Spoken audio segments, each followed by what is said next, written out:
Take me back to a place where I felt at home. Take me back to a day when we weren't alone. Take me back to an age. 안녕하세요. 전국민 주거안전의 핵심 부동산 소식을 임대인의 관점에서 다각도로 조명하는 김나래TV의 김나래입니다. 네 번째 시간입니다. 오늘은 초강력 부동산 규제로 인해 부상한 이것 리츠에 대해서 알아보도록 하겠습니다. 네, 여러분, 부동산 투자 회사 법에 따라서 여러 투자자로부터 자금을 모아서 부동산에 투자를 하고 또 그 해당 부동산에서 발생하는 임대 수익이나 매각 수익을 투자자들에게 배당금 형식으로 분배하는 금융 상품을 리츠라고 합니다. 말하자면 펀드하고 비슷한 건데요. 리츠는 개별 투자자가 직접 부동산을 소유하거나 관리하지 않아도 다양한 부동산 자산에 간접적으로 투자할 수 있는 장점을 제공하기도 합니다. 리츠의 주식은 일반적으로 주식시장에 상장이 돼 있어 가지고 그것을 주식의 형태로 매매할 수도 있고요. 부동산 자체를 직접 소유하는 게 아니니까 부동산을 소유했을 때 따르는 세금이나 이런 거를 소비자가 굳이 내지 않아도 그 수익만 취할 수 있는 장점이 있는 것이 이제 리츠 상품이죠. 부동산 펀드하고 비슷한데 세부적인 법규가 조금씩 다릅니다.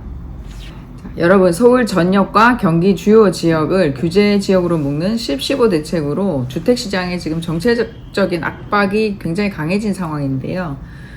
그래서인지 세금이나 대출 규제에서 비교적 자유로운 이 리츠가 대안의 투자처로 부상하고 있는 그런 상황입니다.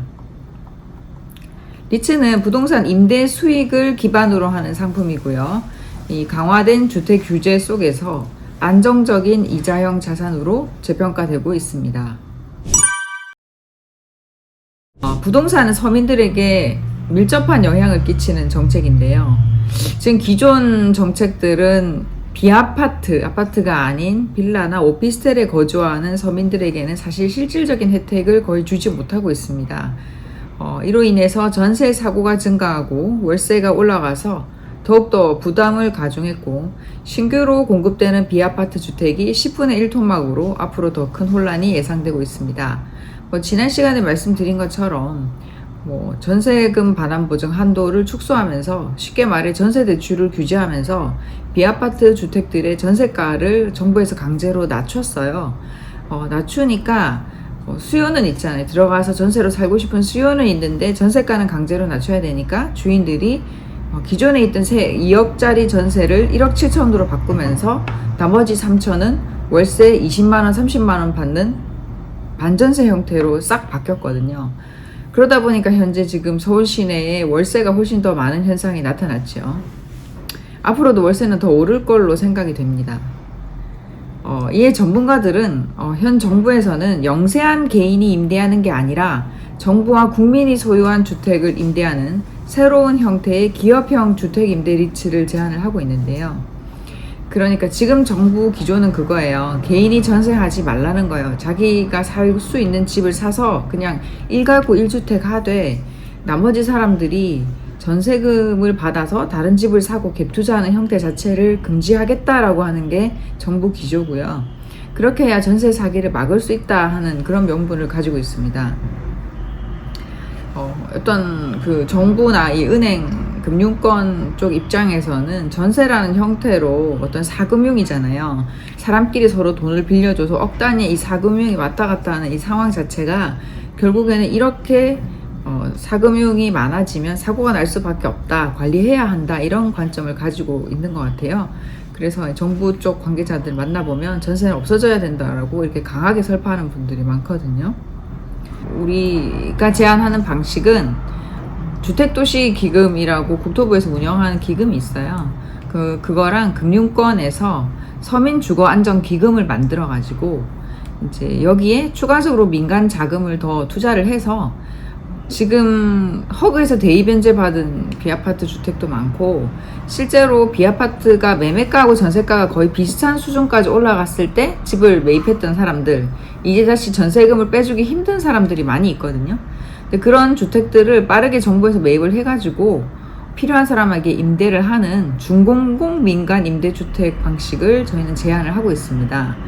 이로써 주거 취약계층의 서민들이 보증금 반환을 받을 때 이 보증금을 받을 수 있을까 없을까 걱정하는 일이 없이 쉽게 받고, 또 월세도 오르지 않고 이렇게 안심하고 거주할 수 있는 주택을 공급하고 각종 주거복지 정책을 다양하게 적용할 것으로 전문가들은 기대를 하고 있습니다.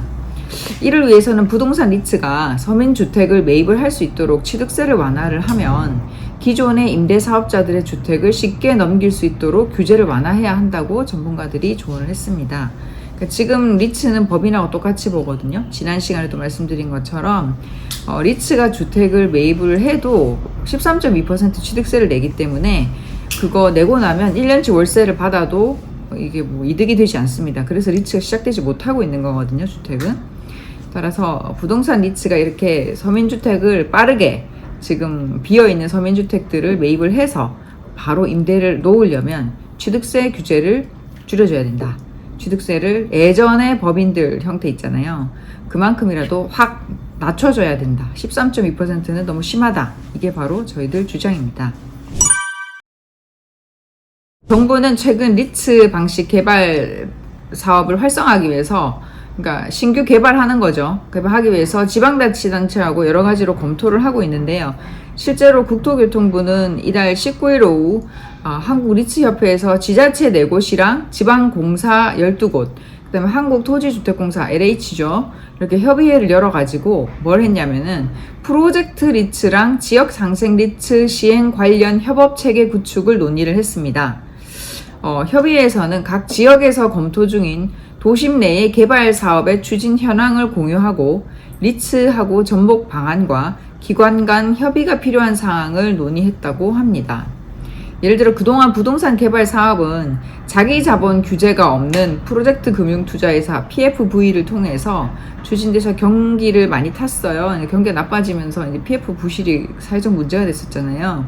이번에 개정된 부동산 투자회사법이 지난달에 공포가 되면서 이제 안정적 자기 자본을 갖춘 프로젝트 리츠로 건물을 개발하는 길이 이번에 열렸습니다. 자, 리츠의 특성상 여러 투자자에게 참여 기회를 제공하고 또 지역의 핵심 개발 사업은 지역 상생 리츠를 통해서 주민이 우선 공모에 참여할 수 있는 이런 이점이 있습니다.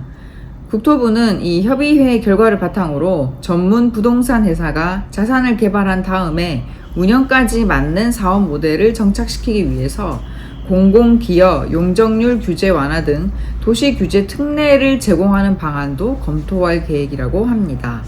이런 게 참 문제거든요. 검토할 계획이라는 게 이게 몇 년을 가요. 몇 년을. 그러니까 이래서 사실 이게 프로젝트 리츠도 작년에 통과한다 하고 이제야 겨우 공포가 되는 거거든요. 이게 몇 년 끌었어요. 근데 이제 또 프로젝트 리츠가 되고 나니까 이걸로 사업 모델을 정착시키기 위해서 용적률 규제 완화도 해주겠다. 공공기여분도 줄여주겠다라고 하지만 항상 검토할 계획이고 빨리 이루어지지가 않습니다. 자, 이와 관련 김규철 국토부 주택토지실장은 안정적 자기 자본을 갖춘 프로젝트 리츠의 도입으로 시장 전반의 사업 건전성이 강화될 수 있을 것이다 라고 설명했습니다. 잘 생각해보세요. 안정적 자기 자본을 갖춘 프로젝트 리츠라는 게 뭐겠어요? 자기 자본을 많이 갖춰야 프로젝트 리츠에 허가를 내주겠다는 얘기잖아요. 그러면 자기 자본율이 올라가야 프로젝트 리츠가 많이 만들어지면 집이 많이 만들어지겠어요? 적게 만들어지겠어요?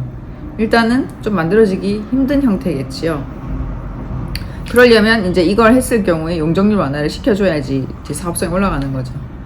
김규철 실장은 또 정부와 지자체 간 협의를 통해서 리츠 방식 지역 개발을 활성화해서 실물 부동산에 쏠리는 투기 수요를 분산하고 사업 이익이 소수가 아닌 다수 국민에게 제공되도록 부동산 산업 패러다임을 전환하겠다고 말했습니다.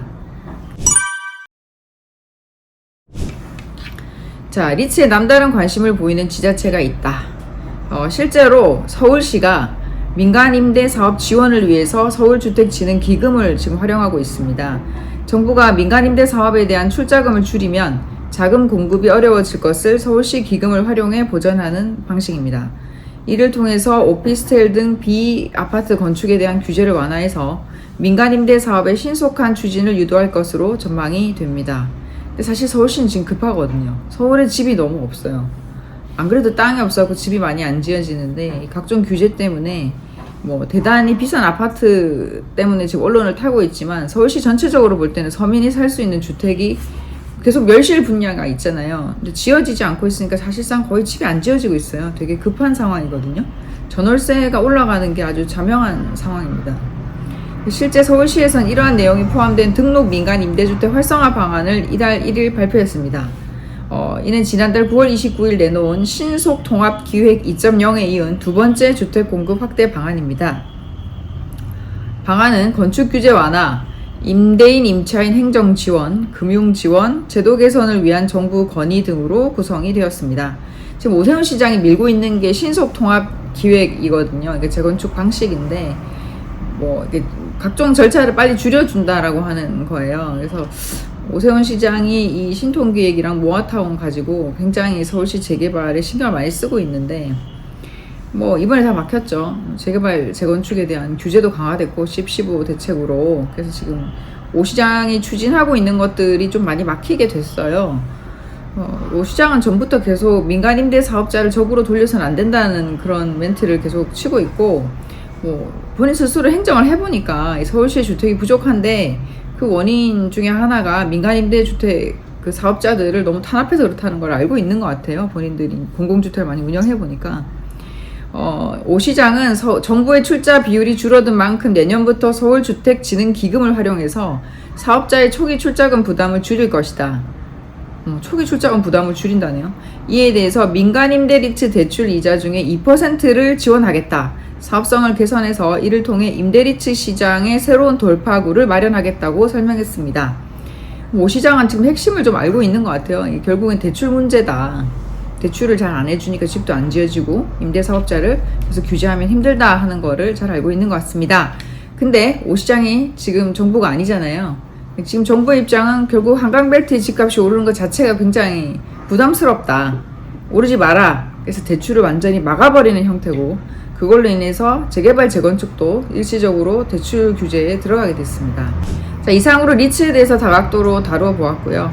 앞으로도 여러분께 우리의 보금자리인 부동산에 대한 통찰력을 넓혀줄 동반자 역할에 충실해 보겠습니다. 많은 기대 부탁드리며 다음 시간에 새로운 주제로 찾아뵙겠습니다. 감사합니다.